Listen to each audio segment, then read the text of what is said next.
கோவையில் சர்வதேச ஜவுளி இயந்திரங்கள், உதிரி பாகங்கள் மற்றும் துணைக்கருவிகளின் கண்காட்சி துவக்க விழா மார்ச் 7ஆம் தேதி முதல் 9ஆம் தேதி வரை கொடிசியா கண்காட்சி வளாகத்தில் நடைபெறுகின்றது.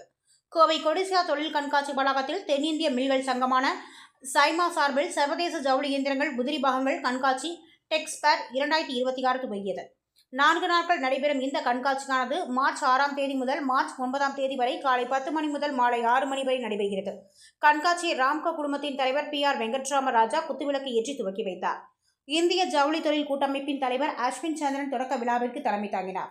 மத்திய MSME அமைச்சகத்தின் இயக்குநர் சுரேஷ் பாபுஜி மற்றும் சசிலின் தோஸ்னிவால் ஆகியோர் சிறப்பு விருந்தினர்களாக கலந்து கொண்டு கண்காட்சியை கண்டு ரசித்தனர்.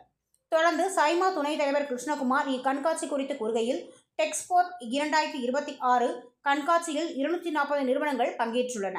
தமிழ்நாடு, மகாராஷ்டிரா, குஜராத், கர்நாடகா, மத்திய பிரதேசம் மற்றும் மேற்கு வங்காளம் உள்ளிட்ட பல மாநிலங்களில் இருந்தும் சில யூனியன் பிரதேசங்களில் இருந்தும் நிறுவனங்கள் கலந்து கொண்டுள்ளன.